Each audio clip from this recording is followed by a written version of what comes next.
Hey, what's going on, guys? It's Dimitri Johnson, and you're listening to MMALatestNews.com. It's time to roll, baby. What is up, guys? Welcome back to MMA Latest. I'm here with James Sweetenham, and we're going to be reacting to UFC 251, where Kamaru Usman defended his title against Jorge Masvidal, who notably stepped in on 6 days' notice. But James, what did you make of Kamaru Usman? He looks like one hell of a monster in that welterweight division, doesn't he? Yeah, Kamaru Usman at this stage looks almost unbeatable. I think he's absolutely fantastic. And the thing was with Kamaru Usman, I always thought he was good when he was beating the likes of Rafael dos Anjos and Damian Maia. But when he beat Tyron Woodley, I think we all realised this lad's a little bit special. Then he had that incredible fight with Colby Covington. And I always felt with Jorge Masvidal, he had a little bit of a chance because he's so dynamic, he's so explosive, and really he's just a madman. Like, I think we all remember that Ben Askren knockout when he's just led against the fence and suddenly charges in and hits him with the flying knee. He does incredible things. But I always felt that Kamaru Usman might just be a little bit too good for him, a little bit too classy, and it turned out to be just that. Jorge Masvidal is a bad, bad man, and he has that title to show for it, doesn't he? But at the absolute pinnacle level of combat sports, Kamaru Usman's just a level or two above for me. Yeah, we saw that last year, didn't we? As you mentioned, his where he won the title against Tyron Woodley, someone who we all thought was going to be too powerful for Kamaru Usman. He out-wrestled him for 5 rounds. And then obviously we had the first defense against Colby Covington, which was more of a back and forth fight. But again, if you look at the scorecards, probably he only lost, I think he won 3-2 or 4-1. So, he definitely won that fight as a good defense. And we come into this camp and you see a lot of the comments of going, he's boring, he's being quoted as snoozeman from now on after that fight the weekend.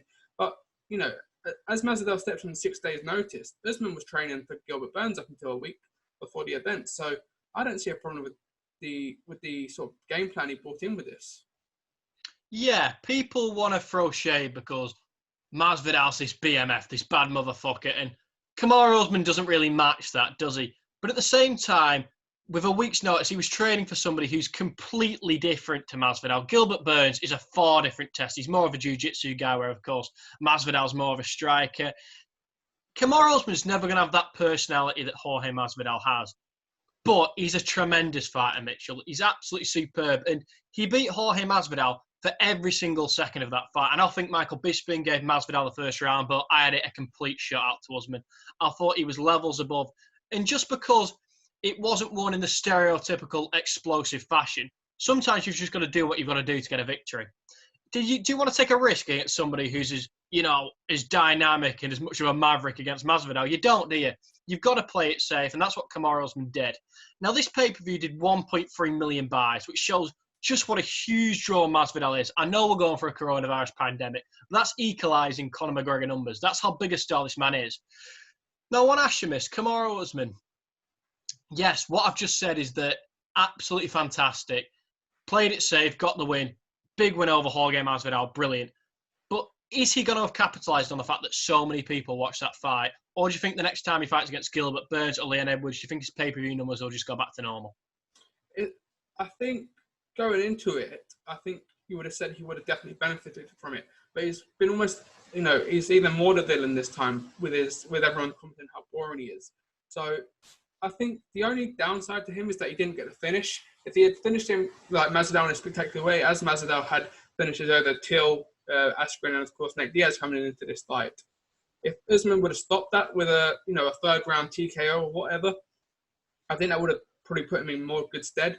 But the fact that it's almost a bittersweet taste for the fans at the moment, I feel like Usman versus Burns won't quite reach that pinnacle. Yeah, I would probably agree with you, Mitch. I mean, there is a bit of a narrative, obviously, with the two men coming from the same camp.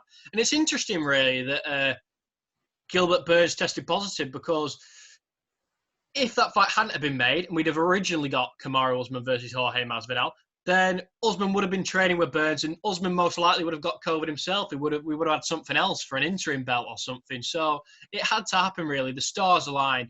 And I think people are going to discredit Usman's victory. However, Masvidal is a guy who knocked Darren Till out cold, ended the fantastic streak of Ben Askren in 5 seconds. And to Ben Askren is an absolutely fantastic fight, and I feel people are discrediting him now because he didn't do terrific in the UFC. But Ben Askren beat Robbie Lawler for one, and people can complain about that victory as much as they want. But at the end of the day, Robbie Lawler wasn't getting out of that hold. He just wasn't. So it was a victory for Ben Askren. And Masvidal absolutely ruined him. This is a lad who was, 19-0 at the point, and Masvidal dismantled him. He then beats Nate Diaz in absolutely destructive fashion. And we saw Conor McGregor go life and death with Nate Diaz in the second fight after losing to him in the first one. This is how good Jorge Masvidal is. And it just shows on what ridiculous level Kamaru Usman's operating on. I would agree with you, though, unfortunately, that I think Usman Burns will be the next fight. And we'll get onto the plenty of opponents that Kamaru Usman has. But with regret, I can't see Usman Burns doing more than 300,000 buys, something like that. Yeah, something like that. Obviously, Burns is on a hot streak this year, and I still think at the moment he's probably my pick for fighter of the year. But he doesn't, neither of them are holding a name as big as the likes of even Colby. Probably, I would just say Usman versus Colby 2 would do a lot more buys. I reckon that'd be hitting that 600, 750,000 or 750,000 mark. But the fact that they are former teammates, or they are teammates, Usman made the switch over to Gaethje's camp for this camp, and that says everything you need to know about this fight. It's one that really does excite me as a welterweight bout, but it doesn't come anywhere near how I felt with Masvidal coming in this week, unfortunately. Yeah, Masvidal, for me, he had the star power, didn't he? He's going to get the masses interested. He's this BMF. He dresses like Scarface. He's got Dwayne "The Rock" Johnson tying his belt to him. He throws 3 pieces in a soda. He batters, he attacks Leon Edwards backstage. He has a go at Michael Bisping, who's about 20 times the size of him. But for me, I always felt like Gilbert Burns was the better fighter. So from a pure mixed martial arts standpoint, I am more looking forward to the Gilbert Burns fight. Don't get me wrong, I appreciate that the Masvidal fight is far bigger on a world stage. But as a pure fan, I'm really intrigued by that Burns fight if we get it, because Kamaru Usman's not going to be able to just hold Gilbert Burns down. He's young, he's in his prime of his career, and he's got fantastic Brazilian Jiu-Jitsu. Yeah, to not make a direct comparison, but it kind of reminds me of how Tyron Woodley rose up. He obliterated Woodley just a couple months ago. And, we will talk about Leon Edwards, but I do feel sorry for Leon Edwards because Gilbert Burns is in the spot that Edwards probably should be at this moment. Yeah, let's not forget that Tyrone Woodley fight was meant to be Leon Edwards. And I think Leon Edwards would have won that quite comfortably at this stage of Tyrone Woodley's career. And then there was no doubt he is getting the next title shot. So I feel for Leon, and I don't know who he's going to get. I feel like I can't see Masvidal taking the Edwards fight. I see him going again against Nate Diaz, which will be a big money fight. But again, I don't personally see any point of it because Masvidal won it so comfortably. I mean, Masvidal or McGregor would be absolutely massive, and I'd be all over that. Leon Edwards, with regret, I can see him getting flung in with like a Wonderboy Thompson or something, a really tough fight, which isn't going to particularly propel him up the rankings. Yeah, I feel sorry for him, I do. And for Masvidal, as we said, this pay-per-view has done 1.3 million buys. He's broken that glass ceiling with McGregor. He's not as big as McGregor, but he's definitely number 2 at the moment. And it's going to be interesting to see what his next fight and next decision is, because he has, it's unlike, we see it with McGregor. He's not going to take a 5th-ranked opponent or 4th-ranked opponent in that lightweight division. He wants a title or something that's as big as that. Had Masvidal won this weekend, I would just presume his first title defense would have been against Conor McGregor. But for Masvidal, I'd like to see that Colby Covington fight just because of the beef that they have. But there's an equal amount of beef there between him and Leon Edwards. But unfortunately for Edwards, it looks like he could be outside the picture again. Yeah, my worry is if you do the Colby Covington fight, you've got this huge star in Jorge Masvidal, absolutely massive. Yes, there'd be a lot of beef in the Colby Covington fight. Yes, it would sell well in the build-up. However, there is a risk that it'll just be exactly the same as the Kamaru Usman fight. Jorge Masvidal might get completely ragdolled and lose 50-45. For me, I want to stick him in more winnable fights. You've got this massive draw. What's the point of losing him? Yeah, ironically, he gets burnt very quickly, can't he? But he's on a hot trail this year. It depends. I don't know if he wants to make that cut down to lightweight anymore, whether he can. So it's definitely a welterweight bout. Maybe you do just do a Conor fight. I know Conor's bored at the moment, and he's waiting for Khabib and Gaethje, and you put a BMF belt on the line. I'm not too sure. And obviously now they're the 2 biggest paydays for the UFC, so I don't imagine them putting them each other up against each other in an octagon with no fans. involved. It's a really I think there's borderline 0 chance Conor McGregor fights in front of 0 fans. And obviously with the recent tragedy that does take place, we have no idea when Khabib's going to be back. I know he was penciled in for September against Gaethje, but, you know, that could be put back to, I don't know, December, maybe even the year after that. I mean, there is every single chance in the world, Mitch, that Khabib says, I've done it all. There's no more I need to do. Without his father, he might not even want to continue. Then maybe you could get like a Gaethje versus McGregor or Masvidal if he want to step down. But McGregor, for me, if I was him, I'd be looking at the trilogy with Nate Diaz. Nate Diaz is coming off a comprehensive loss, and I think it's a very winnable fight for Conor McGregor. He's beaten once. I think he can beat him again. Yeah, I think, you know, we've seen Conor come out and say he's retired because there's no opponents for him. I think Nate Diaz is definitely the ticket for both Masvidal and Conor coming at this point, which says a lot for one Nate Diaz, but a lot of how Masvidal's transcended his career at this part here. The fact that we're saying he's on the levels of the Conor McGregor in terms of star power now is absolutely ridiculous. You could told us that 3 years ago when he lost to Wonderboy. Maybe he did a Wonderboy rematch because he did lose to Wonderboy at MSG, and you know he took a year out of the game. Yeah, you could well do that rematch. I mean, Masvidal, if you want to play it safe, Raging Al is a massive trash talker, and Raging Al has a victory over Jorge Masvidal. Could you do that fight again? Yes, okay, the hardcore fans are going to go, I like Quinta in another pay-per-view. But the masses are just going to see a massive trash talk, and effectively, it'll be a chance for Jorge Masvidal to right a wrong in his book. So I think that could well be the next fight, Mitch. Yeah, you know, I'm looking at his ranking now. You know, it's going to be a difficult one. You know, you've got Leon Edwards, Covington, Burns are all above him in the rankings. Tyron Woodley is obviously a good friend of his, so he's not going to be fighting Woodley. Donald Cerrone, perhaps? Can you see him a Cerrone fight? Maybe at welterweight? He's already beat Cerrone, hasn't he? And quite comfortably. Isn't it? It's a difficult...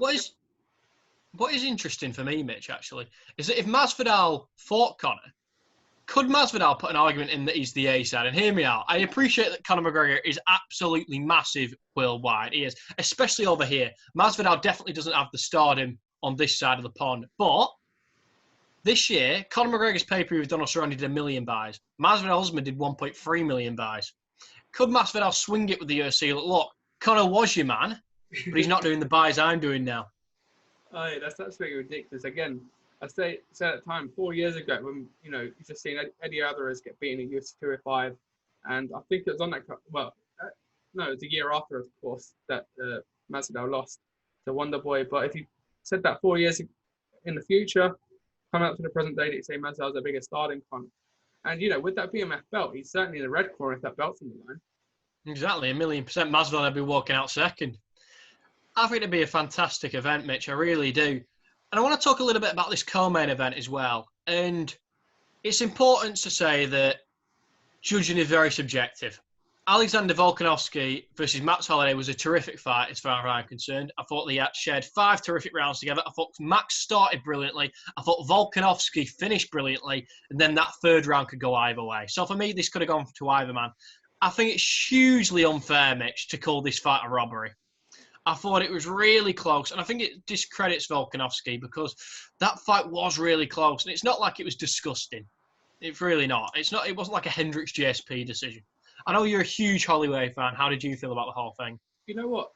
I agree with you that it's not a robbery. It's one of those ones where you can see either side. I did have it edging towards Max Holloway. I gave him that third. Obviously, clearly you can see that Max Holloway won the first and second, but I think Volkanovski, something in his corner, you know, he's with Eugene, who's a great coach, and he really turned it around in that third, and I think he won the fourth and the fifth. But when I heard it go to a split decision, I wasn't expecting it to say Max Holloway, I won't lie. But again, Volkanovski, you know, he's deservedly the champ, and these guys have won 10 rounds, and we're still wanting a third, despite it being 2-0 to Volkanovski. Yeah, exactly. I mean, I'd be happy to see them do a third because I think they're the best 2 featherweights on the planet by an absolute country mile. I mean, after, you know, the bout tomorrow between Calvin Kattar and I, you know, we could have a number 1 contender from that. Obviously, Zabit still in the mix, Brian Ortega's in the mix, the Korean Zombies in the mix. But Volkanovski and Holloway, for me, are far and beyond absolutely everybody in terms of class and caliber. Something I was slightly worried about, and I'm a massive fan of Michael Bisping, don't get me wrong, but I felt that him and John I were a little bit one-sided. I felt that they'd almost made up their mind after the second round as to where this fight had gone, and it felt like they were sort of ignoring the positive things Volkanovski was doing. How did you feel? Yeah, I mean, I guess, listening to commentary, you can be swayed to think, a particular way and how the fight's going in a particular direction. But, looking back at it, Volkanovski was using those leg kicks just as profusely as he was in the first fight, in those first 2 rounds. And probably and clearly that may have had some effect going down into those later rounds, and hence why he got the win and retained his belt. Yeah, exactly. I think, Mitch, what way would you go? Do you look at Max Holloway? Firstly, actually, I want to make a point that Max Holloway was a million times better this time around, wasn't it? And I don't know if that's because of motivation or a game plan or whatever it was. I mean, Max Holloway, firstly, I actually really liked his hair. His hair was absolutely magnificent. He looked like a young John there. And I thought, when a fighter gets a new look, it seems a little bit iconic, doesn't it? For example, whether it's an old or a new look, actually, there's certain haircuts that sort of make you reminisce about the olden days. Like, for example, when David A comes out wearing dreadlocks. And I want that to sort of be Max Holloway's iconic look. What did you think? Yeah, definitely. His Holloway persona that he's come on with this year has really grown on him. He's been fantastic this year, despite, he's now lost 3 fights out of his last 4. His win being against Frankie Edgar. So he's not had the greatest years. He's, 28 years old still. And, he has changed his style. He did mention this camp on Zoom, apparently. Whether how true that is, I don't know. But he looked fresh, he looked clean, and he was this close from really getting his belt back. So I didn't count him out at all. Yeah, I think if Volkanovski has another couple of fights, Max Holloway has another couple of fights, you could well get the trilogy. I'd like to see Volkanovski maybe fight somebody else, just so we don't get sometimes when you get a trilogy, it just feels a bit like too much. We're being oversold the product. Volkanovski could say fight Korean Zombie or Zabit. Maybe he loses the belt to one of them. And then maybe you get Max right back in again. I think Max Holloway's proven he's still very much elite in that division, and we could see him fight again. But overall, I thought the card was really good. It was nice to see Petr Yan and Jose Aldo fighting each other. I thought Yan really showed his class in the late rounds. But Jose Aldo, for me, Conor McGregor, great fighter. Max Holloway, again, great fighter. But I don't know how you can call anyone other than this man the greatest featherweight of all time. People seem to just completely forget the 10-year reign he went on, Mitch. He was absolutely fantastic in his heyday, Jose Aldo. And it was nice to see glimmers of his best. If that was his last fight, then he could be proud of it and say that he handed on the torch to the new caliber of Petr Yan. Something that I was concerned about as well, Mitch, was I thought the refereeing was appalling. I thought the fight could have been shot 10, 15 shots earlier. Yeah, I think there was an article going around that it was like 100 to 110 unanswered shots in that last round. That's career ending for some fighters. And Jose Aldo has come out and said he'll be back better than ever. And it's kind of ironic. We all looked at him when he made that move down to bantamweight, saying, "Why are you moving down? We're expecting you to move up to that lightweight division." But he's made the cut twice now in a very professional standard. He's looked good in both fights, but unfortunately, Petr Yan, he's still a very new fighter. But he showed the class in the championship rounds where you could probably have expected Aldo to be having been that distance so many times, having the experience and pulling through with that. But unfortunately, for Aldo, the power of Yan is too much. And I'm glad to see that we've got a champion. Of course, I will mention this: Henry Cejudo, the former bantamweight champion, is looking at taking on the featherweight champion Volkanovski. Could that be the potential matchup, perhaps? Yeah, so at the post-fight press conference, Volkanovski said, "What does that do for my legacy? It does nothing." I completely disagree. I think it does a lot for his legacy. Henry Cejudo, outside of Max Holloway, is the biggest fight for Volkanovski by a clear mile. He's a way bigger name than the likes of Zabit and the Korean Zombie. Why wouldn't you take it? Volkanovski would go in a big favourite. I mean, I do like that Cejudo keeps calling him an overgrown midget. But, Cejudo's a good little talker. Obviously, no pun intended with Cejudo's stature. But, Volkanovski, great fighter. Cejudo, great fighter. I think it's the fight to make, to be honest. Cejudo is too good to retire at this stage for me. Yes, it is fantastic and refreshing to see a fighter ride off into the sunset at his best. But it does feel like there's a little bit more to the tale with Cejudo. He's still winding up fighters. He's still active on social media. So Volkanovski versus Cejudo would be a great fight as far as I'm concerned. But in the bantamweight division, absolutely stacked. You've got Garbrandt. You've got, Sugar Shane. And for me, one man stands out. That's Aljamain Sterling. And surely Jan's first defence has to be against that guy. You would like to think so, wouldn't you, with the run that Sterling's been on? But Dana White has been very, persistent in not saying that Sterling's going to be the next one. You could argue the fact that Sterling should have been fighting Petr Yan this weekend, just gone. But hopefully Sterling is there. But I think the fact that Garbrandt had such a good win against Sancho, Sean O'Malley's fighting at 252. Either one of those, I think those two. Well, actually, Sean O'Malley is probably 2-3 fights away, with the fact that how they're bleeding him in to that division. But Cody Garbrandt could easily say, "I'm a former champion. I deserve the title shot." It depends on when Yan wants to come back as well. I'd imagine he's going to be out for 3 months, maybe in the December card he fights. But hopefully it's the one of Sterling or Cody Garbrandt. But I do edge to Sterling because he deserves it a little bit more for me. Yeah, Sterling's last fight was an absolutely incredible submission against Sanhagen, wasn't it? And it was a huge statement. But at the end of the day, and this is with regret because I want Sterling to get that fight, and I hope Dana White does the right thing and gives the man who deserves it his credit. But Garbrandt is a bigger star than Sterling. He's a bigger star than O'Malley, and he's a bigger star than the champion Petr Yan. He's the biggest name in that division by a country mile, so there's every chance he gets given the fight. Yeah, and should he win, TJ's coming back in January. You've got that whole sort of rivalry coming up again, and you could see that a third time. We could see a Dominic Cruz perhaps. There's a lot of fights there for Cody Garbrandt to get back. But yeah, time's really flown. I can't believe TJ's 2-year suspension is nearly over. It feels like a lot longer ago. It feels a lot closer than that. But I mean, as much as TJ Dillashaw has 2 wins over Garbrandt, EPO, there's a bit more needle. TJ Dillashaw was cheating. EPO is a drug which you can only take by injecting it. TJ Dillashaw's a flat-out cheat. It's as simple as that. Cody Garbrandt, his big issue in the TJ Dillashaw fights was that he was just too overly emotional. If he fights how he did, like he did in his last fight against the Sunsal, there's every chance Garbrandt can win that. Let's not forget, he had TJ Dillashaw rocked to his boots at the end of the first round of the first fight. Definitely, I think that rivalry and that legacy is never going to go away. It depends. I can't remember if there was retrospective tests done on those fights, whether TJ tested positive for those fights. Obviously, it was negative going into them, but was he sort of doing it illegally then? Was he using performance enhancing drugs? Or was it just the fact that he was trying to get down to the flyweight division and felt like he couldn't do it? I'm not condoning what he'd done, but he obviously felt the need to going into that Cejudo fight. Yeah, I mean, if you feel the need to take steroids, then this isn't the game for you, unfortunately, Mitch. We're all meant to be on a level player field, and it's not fair on the likes of the Count Michael Bisping, who had to do it the hard way. And yes, there is a case that he wasn't doing it for every single fight of this year. Like, for example, Anderson Silva, people say, well, was he doing it his whole career? There's no proof. Garbrandt brought it up at the press conference that TJ Dillashaw was on EPL. Let's not forget that. This was something that was known within the community. And the whole gym, the ways to do it, apparently. Yeah, exactly. This isn't something that just came out of the blue for these guys. Yeah, definitely. It's going to be interesting, but that bantamweight division is probably the second best division in the sport after probably the lightweight division. But you can say there's sort of similarities between Aljamain Sterling and Leon Edwards now. They both deserve that title shot. They're probably going to get skipped. Gilbert Burns in the welterweight division, and maybe Cody Garbrandt in the bantamweight division.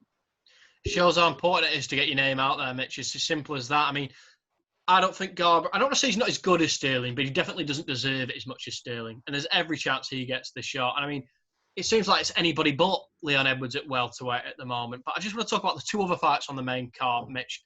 First of all, Rose Namajunas. I think she's the most talented person in that division, and I'm glad that she managed to get that victory back over Jessica Andrade.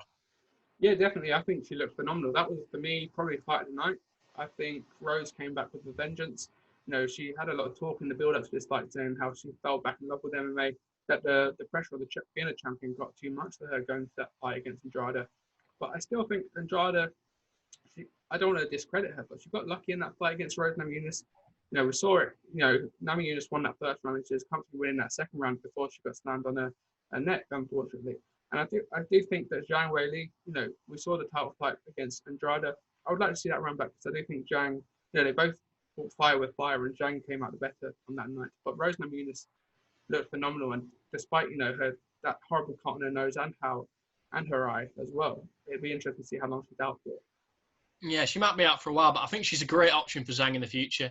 I'd still like to see the Jan Jacek rematch because it was such an incredible fight, wasn't it, first time around? I remember doing the watch-along for latest, and me and Johnny Rashman were absolutely out of our seats because it was one of the greatest women's fights I've ever seen.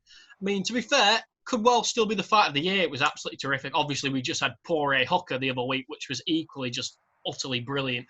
But Zhang's really making a name for herself, and I think either of those names, whether it's Jan Jacek or whether it's Namajunas, I'll be exceptionally happy about that. And a name whose career is now potentially done in the UFC is Paige VanZant. And for me, she's extremely famous. She's done great things, Dancing with the Stars. Her Instagram page is absolutely massive. Let's face it, she's better looking than the Book of the Ring card girls, Mitch. But at the end of the day, her talent has never weighed up to her stardom. I'm not saying she's a bad fighter by any stretch of the imagination, but she was never as good as the UFC wanted her to be. I think that's probably the end of her career. And I felt like the UFC have devalued her a little bit by having her going out on a loss like that. I mean, Bellator, don't get me wrong, they'll probably be all over signing her, but she's not going to get the money she would have liked. Yeah, you see Dana White post like saying that she pretty much should test free agency, pretty much guaranteeing her that we won't be seeing her in the octagon again, which is unfortunate. She had quite an injury-ridden career, especially over those last 18 months. I believe she's broken around 3 times, if not at least 2. And she came to a tough fight against Amanda Ribas, who seems to be on the up. She's definitely a future contender, you would say. And she looked great. It wasn't really a fight that benefited anyone going into that. Amanda Ribas was expected to win. She's now, in 12th in the rankings for the strawweight division. But Paige VanZant, I would like to see her probably go to Bellator with her husband, of course, over there. And, she said she was making more money on Instagram and social media than she was in her fight career. So it'll be interesting to see what she does next, but I think it will be in Bellator at least. Yeah, and another thing that came out of that card, Mitch, was the big reveal, UFC 4. It's finally, well, it's not out, but we know it's available. I pre-ordered it today, and I'll be receiving Tyson Fury and Anthony Joshua for my troubles, and I'm very happy about that. But I know you've been playing the better. Has it matched your expectations? You know what? I played a couple games last night when it came out. I'll start off with the impressive points. How it looks is incredible. You can see this. UFC 3 had very good graphics, but the fact when they go back to their corner, you can see the sweat on them, and it's so crystal clear. It's almost like watching, on TV, a real live event. The fact that there's no Joe Rogan, DC's coming to do the commentary this time is a nice little touch. I love DC on comms, but I would say they messed up the rendering a little bit. The fighters look a little bit, 80% of what they do in real life. Conor McGregor's a little almost thinner. Wonder Boy has got a huge neck in terms of width. I love that's something that you've managed to notice, Mitch, that Wonderboy's neck is massive. Yeah, they've really done the rendering a bit of a disservice, but the gameplay at the moment seems pretty on point. Yeah. I'll say something that I noticed, Mitch. I'm not a huge fan of the cover. For me, it just looked like it'd been put together on PowerPoint. You know what? I don't know if there's a bit of conspiracy here, but I do know that EA had a 4-game deal with the UFC. Beg my pardon, and I know this is the 4th game that they're bringing out. So whether they phoned it in a little bit and said, right, we've done our 4 games on the contract, get gone with it. But you know how big of a fan I am of Adesanya and Masvidal being on that case. I have no qualms with that. Although I would have liked to have seen Nunes get some starlight as well. Yeah, you've just mentioned there that the EA deal with UFC's done. Where does that leave the future of UFC games, Mitch? Are they going to sign with somebody else? Are they going to re-sign with EA? What's going on there? We've seen with other combat sports games like Fight Night. Fans are dying from Skate 3. There's a huge gap between Skate 3 and Skate 4, which got announced this year. EA's money comes from FIFA predominantly and probably the NFL games, I imagine. Now, whether a 2K or someone can pick it up, I don't know. There was teasing of one of FIFA in a video game, but I do think they've re-signed their deal. Obviously, we had another deal exchanging hands this week, which was the UFC going with Venom instead of Reebok for 2021. Yeah, big news. And Reebok haven't been particularly good for the fighters at all. Do you think Venom will be any better, or do you think we're just dealing with the same thing? I would hope so. They seem to look a bit more positive in terms of the fighter almost commission, I guess you can call it. But, I'm probably one of the few that don't mind the Reebok deal. I think it draws me in as a fan. It drew me in for the first time. I came in a little bit after 2015. I came in for the UFC 205, and it does make the sport feel a little bit more professional. It can feel a little prehistoric, I guess, in a way, when you see fighters wearing their own sort of sponsored gear and coming in with the flags and whatnot. But at the same time, I do feel like there's a bit of personalization missing from the Reebok deal. Yeah, I mean, in terms of professionalism, it does a great job for branding. It's fantastic for Reebok. It's fantastic for the UFC. You know what you're going to get. It's very professional. But at the same time, these fighters need to make money. They're not on the same amount as boxers anyway. the sponsors on your shorts, that big sign that they used to have in the background, hanging over the cage, it helps them make money. I'm all about the fighters getting paid, and the Reebok deal held them back from getting a lot of money. Imagine how much Jorge Masvidal could make in one fight if he had a sponsor on his shorts or something. It's massive amounts, Mitch. Yeah, 100%. And I think, Venom seem to be a little bit more open with what they're going to be allowing. We've not seen any sort of concept from them, but I wouldn't mind, something like football where you can have one sponsor on your shorts, perhaps, and you've got the Venom logo will be now on the other side, perhaps. I have no qualms with that. Yeah. Let's talk about the main event. Kattar, Ig. It's a good fight. This could well be the number one contender matchup in the featherweight division for Alexander Volkanovski. Mitch, before I ask you who wins, there's a bit of a controversy going into this one because Kattar obviously put on an absolutely stupendous performance when he beat Jeremy Stephens. That knockout was absolutely obscene. That elbow, brilliant, on a massive card, made a huge statement. I think he was fourth down the bill on that Ferguson Gaethje card. That did 700,000 buys. 700,000 people have watched that fantastic fight. He deserves his shot. Whereas Ig, a lot of people felt he lost to Barboza. How did you see that one going? Yes, I'd probably have to rewatch it back. It's been a month and a half since we've seen that fight, but I do think Edson Barboza was slightly, I want to say robbed, quote unquote. He wasn't robbed, but I did edge it slightly towards him. The Calvin Kattar, he's very unfortunate as well with the Zabit fight. He could have easily won that one on the scorecards, and especially if there was an extra round or two. He really pulled off a performance there. So I think, he's ranked 6th at the moment.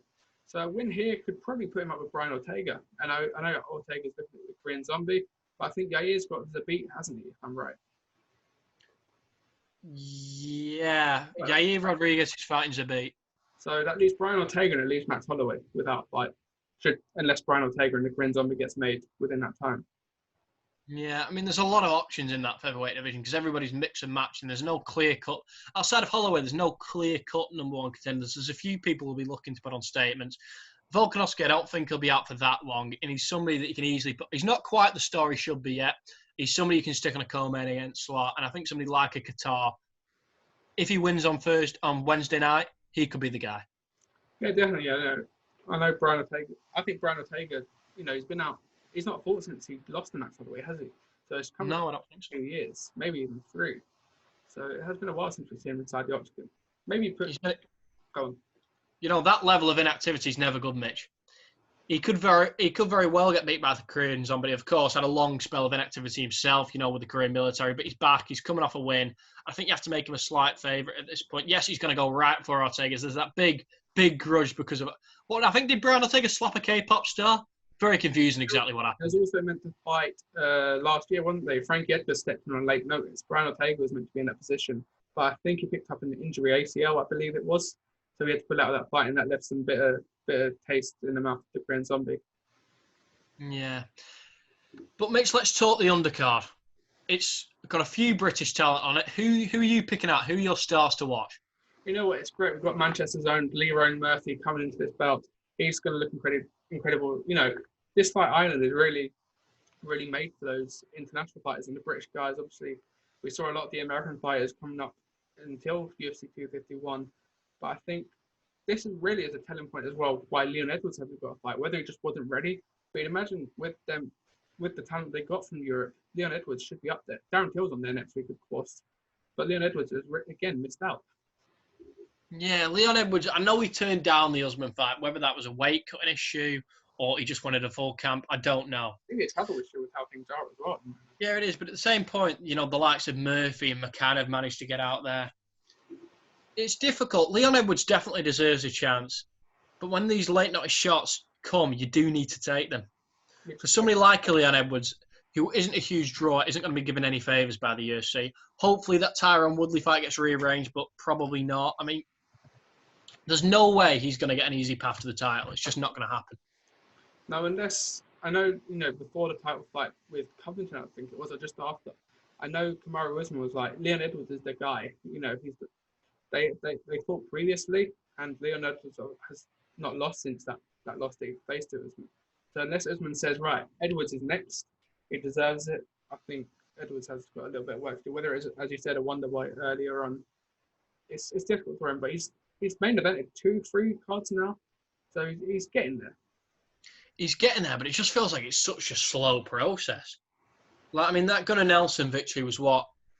Way over a year ago. Yeah, a year and a I half. mean, Rafael dos Anjos fight, that was quite a long time ago, wasn't it? A year ago. 'Cause he made it like this time last year, right? Yeah, so he's been inactive for a very long time, and it's not. He's deserved I know after he won he beat Cowboy, he called out Jorge Masvidal, and I thought that was a great fight, and he never got it.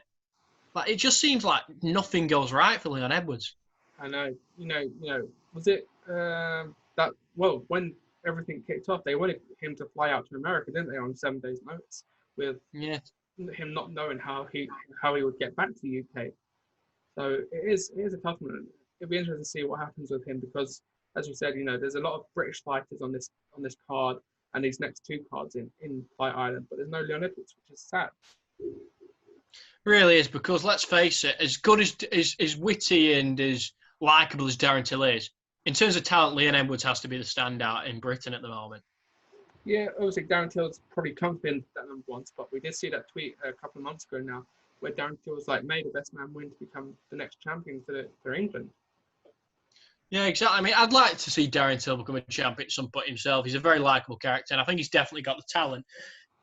And if we're going to be honest, if you're going to push a British fighter, Darren Till will be the one. But definitely, he's very cocky. He's come out of this lockdown probably with a lot more eyes on him because of his social media antics. He's done it perfectly with everything. With Mike Perry, with Rob Whittaker. Replying under every single post, questioning him. And he's been authentic with it as well. I think that's what fans. Authentic, saying he's going to road up people's girlfriend. Is that authentic, Mitchell? It's authentically him. It might not. He might not mean it, but it's. Authentically. It's that Scouse lad, isn't it? Yeah, I mean, he's just a working class lad with a bit of a sense of humour. He's fantastic, Darren Till. He's got a great fight coming up against Robert Whittaker.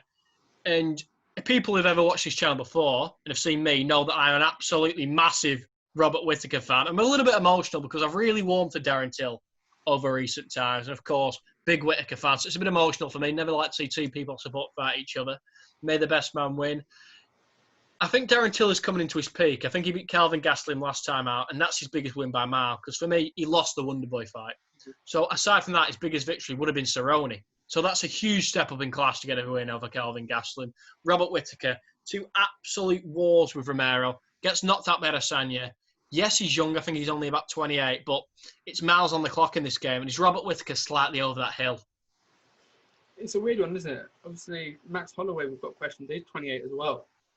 But I think for Whittaker, the fact that he's had so many injuries in recent times, he had, as you said, he's had wars with Romero. It's a difficult one. And again, he's another fighter that's come out and said the pressure of being champion got a little bit too much for him.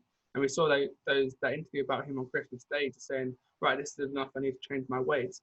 Now, whether the Whittaker that we know steps into the cage against Till is a different story. But I'd imagine whoever wins this fight gets a shot at the title after Paulo Costa, of course. Yeah, and this lockdown, I think, has done a lot of damage to a lot of people. But if you're Robert Whittaker, somebody who's so driven and determined, maybe he'll have been very able to focus his mind in this time. Maybe he'll have been able to train and get back to his best. Let's not forget, Robert Whittaker's a genius in terms of fight IQ. He beat Yoel Romero, and Yoel Romero is an absolute monster. I mean, his takedown defense in that fight was absolutely incredible. Robert Whittaker's a fantastic fighter. And I think it's just great in general, and I'm slightly going away from the sport of mixed martial arts here, but it's just fantastic to get all these sporting events back on. I know that weekend alone, in terms of boxing, Joe Joyce is back against Michael Wallace. You've got the end of the Premier League season. Darren Till versus Robert Whittaker on Fight Island. The darts match play, if you're a darts fan. It's all going off on that weekend. And I'm hoping that Robert Whittaker and Darren Till can put the icing on the cake, have an absolute war on Fight Island, and really rubber stamp what the UFC is doing. Exactly. It is the last fight that we're going to see on Fight Island this year. So let's hope they put a 5-round war together. Although I'd like to see Till get the win just for the UK and really the English side of it. But yeah, I'm really excited for that fight. Yeah, I'm never going to outright say they want Robert Whittaker to lose because that's just not in my blood, Mitch. I did the watch along for Whittaker and Adesanya, and when Whittaker lost, I was borderline crying on air. Let's just be honest about it. But I'm really looking forward to it. And let's be honest, Mitch, this Fight Island stuff has been absolutely excellent branding for the UFC. I wish they could have got it on the beach because it just would have looked absolutely superb. I know Eddie Hearn's planning on doing boxing events in his back garden, and I think that'll be a nice, interesting twist. It would have been great to see it on the beach, but obviously in Abu Dhabi, the heat, it would have been a bit temperamental and hard to do. But, I mean, overall, I think Fight Island has been absolutely fantastic. And it might not be the last of Fight Island. I'm hearing a little rumour or two that we're going to Thailand for another Fight Island in September. So who knows? That'd be pretty cool. I think, the UFC could really use this as their marketing tool. I was saying, I wouldn't be surprised if we see a UFC Fight Island once a year, perhaps. Maybe do it as an International Fight Week, almost special. I know International Fight Week has become almost, the capital is Vegas for that.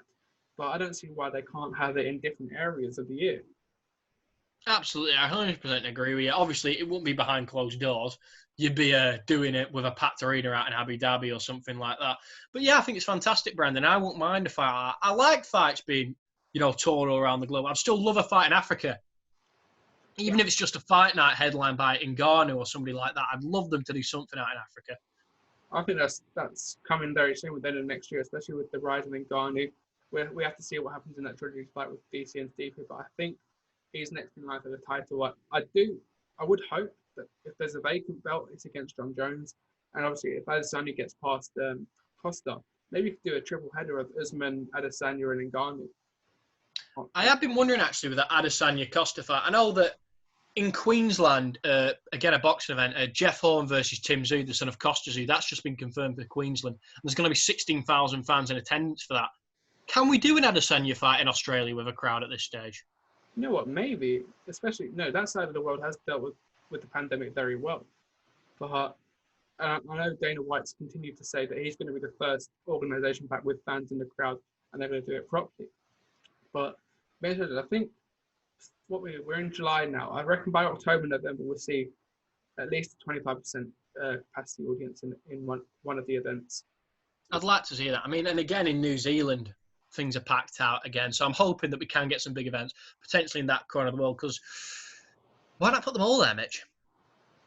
Really, why don't we transfer to Australia now? Because if we can do events there, why not? The UFC fans in Australia absolutely love it, and it's such a big country that you can spread them out. Yeah, especially in that Marvel Stadium. Marvel Stadium, you can do them in Queensland, you can do them in Melbourne. Well, obviously Melbourne is the Marvel Stadium, but again, there's Sydney and all sorts of places that you can headline a UFC fight night. Yeah, let's face it. You've got Whittaker's still about. He can headline. I mean, you've got Adesanya, Volkanovski, Dan Hooker can come back. Megan Anderson, of course, is Australian. Yeah, Tai Tuivasa. You've got some good names down there. Yeah, there definitely is. So I think Australia could. I mean, I've said many, many times that it's a hotspot for MMA, and I would debate moving most of the cards there at this stage. Well, I think, as long as maybe Adesanya's a champion, we're getting to this point where we've got at least one card in Abu Dhabi a year. We've got MSG yearly now in November. So there's slowly times of the year we're expecting the card in one location. So in Australia once a year, or even in New Zealand, we had Auckland this year, didn't we? We had Melbourne last year for 243. So definitely, again, at least one fight a year. Absolutely. I can't agree with more of you, Mitch. I think Australia's the future of mixed martial arts. Yeah, 100%. You see the pioneers that you've got Mark Hunt coming through. What's going on with Mark Hunt? Sorry to interrupt you, Mitch, but what's going on with Mark Hunt? Because I've heard rumours of a boxing match with Lucas Big Daddy Brown. I've heard he's going to, do it. Is he going towards that? I heard bare knuckle, but I've heard all sorts about Mark Hunt because he said when he had that last fight against Justin Will that he wanted to fight again, but I've heard nothing really from him since. Yes, it's a weird spot he's in. Obviously, he took some heavy knockouts in the UFC. You almost don't want to see him fight again, but you see it so many times where fighters retire or are removed from the UFC that they don't know what else really to do, really. So they end up going back to fighting, which is kind of sad. You'd hope that someone of Mark Hunt's stature would have enough to be able to retire. Yeah, and he never got it easy in mixed martial arts. I think Hunt's record is something like 12-13. He's got a losing record, but he's got wins over some excellent competition, and he's on a 3-fight skid at the moment. Of course, he got beat by Curtis Blades. No shame in that. But people forget that Mark Hunt had Blades rocked to his boots in that first round. And then we were close to getting another Mark Hunt world title shot. How great would have that been? Then, of course, he got beat by Oleinik, strangled, and then he was unimpressed against Wills. Obviously, before all them, he beat Derek Lewis. So there is still some caliber and quality there with Mark Hunt, but he's always been a fighter who's not turned up in terms of not struggling for big occasions, but he's never really had the motivation. I've read his book, and it's fantastic, and he said he's always struggled with keeping his weight down, keeping fit, wanting to keep fighting, wanting to keep training. Yeah, you see, that story is almost unanimous with a lot of fighters, especially from that period. I think fighters getting almost wiser to the fact they're investing the money into certain aspects of their lives. They're looking after mental health a lot better. And I think we're fighters today will be on a different path, I would hope, than maybe some of the fighters previously. Absolutely. Help mental health for fighters, an opportunity for fighters to just improve as the sport continues to develop and grow. Because at the end of the day, we're only, 26 years old. We're not old at all, and we're getting better and better and better as the days go on and the years go on. And we're becoming more of a whole sport. I mean, it's very rare you see something transcend pop culture and life in general as quickly as the UFC. We've done it so quickly, and it just shows what a great sport fighting is. I mean, Max Kellerman, I know, always says, if you see a group of people playing football at a park and you see two lads having a fight, which one are you going to run over to? Everybody deep down likes fighting. It's just a matter of time for more and more people get into it, Mitch. But I think it's been a pleasure for me to join you today. It's been such a while since I've done a video for you. Have you got anything else to add? I think that's perfectly put. I think we started a pre-show now for most of the cards that we're going to do a pre-show Saturday. We did one just for UFC 251 just gone, and that went down pretty well. So I think we'll be doing those a lot more often. I'm looking forward to the fight tomorrow. Obviously, we've got Figueiredo versus Benavidez 2 this weekend. As you said earlier about Fight of the Year, I heard you mention, we have got an MMA debate coming out this week for which fight's been Fight of the Year. So make sure to subscribe for that, and obviously drop this video a like, of course. Where can they find you, James?